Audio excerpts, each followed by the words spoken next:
નમસ્કાર મિત્રો, આજના વિડીયોની અંદર ધોરણ 8 વિષય છે ગુજરાતી, તારીખ છે 4/3/2023, કુલ ગુણ છે 25, સમય છે 1 કલાક અને પ્રશ્ન બેંક અને તેના સોલ્યુશન વિશે આજના વિડીયોમાં માહિતી મેળવવાના છીએ. મિત્રો, વિડીયોમાં આગળ વધતા પહેલાં જો તમે ચેનલમાં નવા હો તો ચેનલને સબસ્ક્રાઈબ કરીને બેલ આઇકન ઉપર ક્લિક કરી દેજો, એટલે જ્યારે ચેનલમાં કોઈ નવો વિડીયો અપલોડ થાય તેની માહિતી તમને સૌથી પહેલાં સૌથી ઝડપથી મળતી રહે.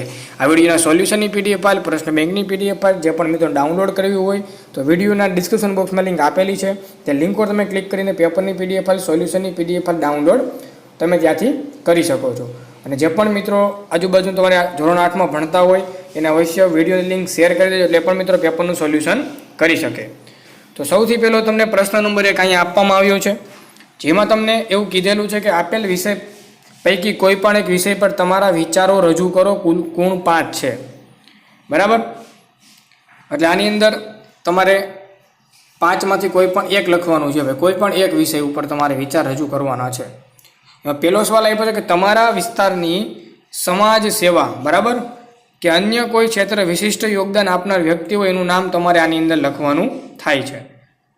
પછી બીજો સવાલ તમને શું આપ્યો હતો કે ટીવી પર તમે જોયેલા કે સાંભળેલા શ્રી કૃષ્ણના જીવન પ્રસંગ અંગેનું વર્ણન તમારે આની અંદર કરવાનું થાય છે.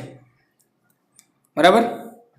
પછી તમે લીધેલ કોઈ પણ સંસ્થાની મુલાકાત અંગે તમારા વિચારો લખો. પછી કર્તવ્યનિષ્ઠ, નિડરતા, દ્રઢ સંકલ્પ, નેતૃત્વ જેવા ગુણો ધરાવતી તમારા પરિચયમાં હોય તે વ્યક્તિનું વર્ણન કરો. બરાબર? પછી કોઈ મુશ્કેલ પરિસ્થિતિમાં જાઓ ત્યારે સંજોગોના સામનો તમે કેવી રીતે કરશો તે અંગે વર્ણન કરો. તો આપણે કંઈ ખાલી બતાવીએ કે ભાઈ શ્રી કૃષ્ણના જીવનનો પ્રસંગ આપણે લખીએ. જે પણ મિત્રોનો પ્રશ્ન આવ્યો હોય તે તમે જવાબ આ રીતે તમે લખી શકતા હોત કે ભાઈ શ્રી કૃષ્ણના જીવનનો પ્રસંગ, મેં ટીવી પર શ્રી કૃષ્ણના જીવનના ઘણા બધા પ્રસંગો જોયા છે, તેમાંથી એક પ્રસંગ વિશે જાણીએ. એક વખત શ્રી કૃષ્ણ ગોવાળો સાથે દડાથી રમતા હતા. શ્રી કૃષ્ણે દડાને જોરથી ફટકાર્યો તો દડો યમુના નદીમાં જઈને પડ્યો. બધા બાળકો તો ખૂબ જ ડરી ગયા, કારણ કે યમુના નદીમાં કાલીય નાગ રહેતો હતો. ત્યાં હવે દડો લેવા માટે કોણ જાય? શ્રી કૃષ્ણ દડો લેવા માટે નદીમાં કૂદકો મારે છે ત્યારે નાગ સૂતો હોય છે. પછી નાગણીઓ શ્રી કૃષ્ણને પાછા જવા માટે સમજાવે છે, પણ શ્રી કૃષ્ણ તેની વાત માનતા નથી. ત્યાં નાગ છે એ જાગી જાય છે અને કાલીય નાગ અને શ્રી કૃષ્ણ વચ્ચે યુદ્ધ થાય છે, જેમાં કાલીય નાગને શ્રી કૃષ્ણ હરાવી દે છે. તો આ રીતનો તમે જે છે, બરાબર, 5માંથી તમારે કોઈ પણ એક લખવાનો હતો તો અવશ્ય તમે આનો લખી શકો છો. ત્યાર પછી પ્રશ્ન નંબર 2ની આપણે ચર્ચા કરીએ. નીચે આપેલા વિષય પૈકી કોઈ પણ એક વિષય પસંદ કરી પત્ર લેખન કરો, ગુણ 5 છે. ઓકે? એમાં 5 સવાલ પહેલાં જોઈ લે કે તમારી શાળામાં માતૃભાષા દિવસની ઉજવણી થઈ હશે, તેના વિશેનો પત્ર તમારે લખવાનો છે. પછી તમારે એક દિવસની રોજની છે તમારા પિત્રને લખવાનો છે. તમારી શાળામાં યોજાયેલ વિજ્ઞાન દિવસ, તમારી બહેનને પત્ર લખવાનો છે. પછી એક વાર્તા લખવાની છે. બરાબર? પછી હાઈકુ વિશે તમારા મિત્રને પત્ર લખવાનો છે. તો આપણે એક પત્ર જોઈએ, આ રીતનું આવશે એમાં કે ભાઈ આર્ય, પછી સખિયા 5 શ્રીરામ, કોઠરિયા રોડ, રાજકોટ, તારીખો 4/3/2023. તો કે પૂજ્ય પિતાજી, સાદર પ્રણામ. હમણાં જ તમારો પત્ર મળ્યો, વાંચીને ઘણો આનંદ થયો. ત્યાં બધા કુશળ હશો, હું પણ અહીં કુશળ છું. આજે અમારે એક દિવસની રોજનીશીનો પત્ર પિતાજીને લખવાનો હતો, તેથી હું આ પત્ર લખું છું. બરાબર? એટલે આપણે 2 નંબરના સવાલનો પ્રશ્નનો જવાબ છે આ. ગયા મંગળવારે હું સવારે વહેલો ઉઠીને દૈનિક ક્રિયાઓ પૂરી કરી, ત્યારબાદ નાસ્તો કરી, મારું ગૃહ કાર્ય કર્યું. શાળાનો સમય થતાં હું શાળાએ ગયો. ત્યાં 5 વાગ્યા સુધી અભ્યાસ કર્યો. શાળાએથી છૂટ્યા બાદ ઘરે આવીને મિત્રો સાથે ક્રિકેટ રમવા ગયો. સાંજ થતાં સાંજનું ભોજન કર્યું. ત્યારબાદ થોડું ગૃહ કાર્ય કર્યું. પછી થોડી વાર ટીવી પર સમાચાર જોયા અને 9:30 વાગે હું સૂઈ ગયો. બરાબર? તો તમે આ રીતનો સરસ જવાબ આવશે તો અવશ્ય તમે આ લખી શકો છો. જે પણ મિત્રોને પ્રશ્ન બેંકની પીડીએફ ફાઇલ, સોલ્યુશનની પીડીએફ ફાઇલ ડાઉનલોડ કરવી હોય તો વિડીયોના ડિસ્ક્રિપ્શન બોક્સમાં લિંક આપેલી છે. લિંક ઉપર ક્લિક કરીને પેપરની પીડીએફ ફાઇલ, સોલ્યુશનની પીડીએફ ફાઇલ ડાઉનલોડ કરી શકો છો. ત્યાર પછી પ્રશ્ન નંબર 3 તમને આપેલો છે. આપેલા બિલમાંથી કોઈ પણ એક બિલ પસંદ કરી પ્રશ્નોના જવાબ લખો, કુલ ગુણ 5 છે. ઓકે? તો બિલ નંબર 1 સૌથી પહેલું છે ગુજરાત સ્ટેશનરી સ્ટોર.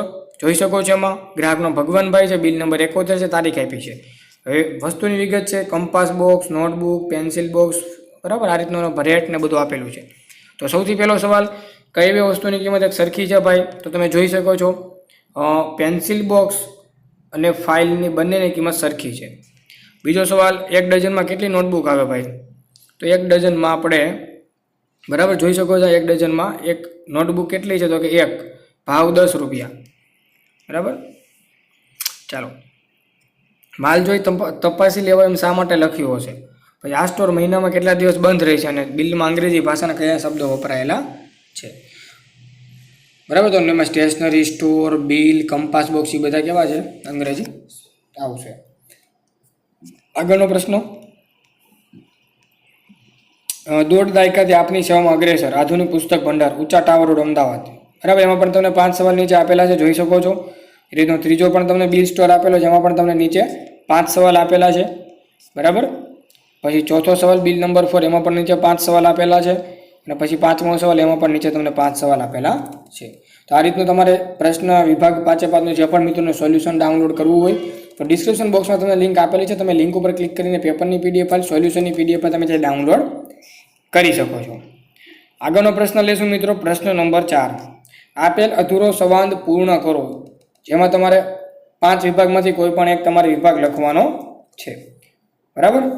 તો વિભાગ 1 આપણે જોઈએ પહેલા 5 ગુણનો. તો કે અમી, મયંક તું તો વાંચવા બેસી ગયો.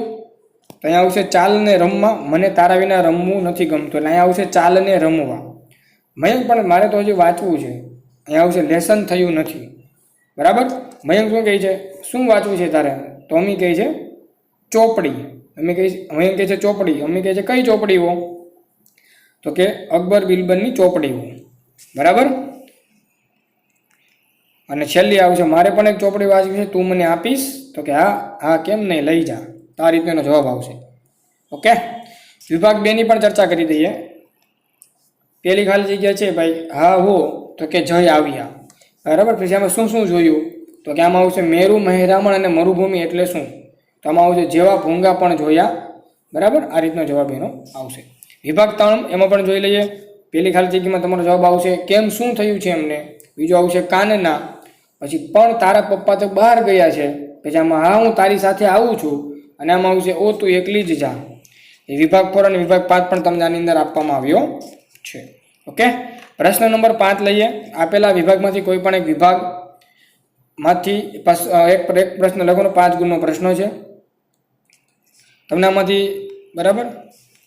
એક વિભાગ લખવાનો છે. પહેલામાં જોઈ શકો છો વ્યાકરણના પ્રશ્ન છે.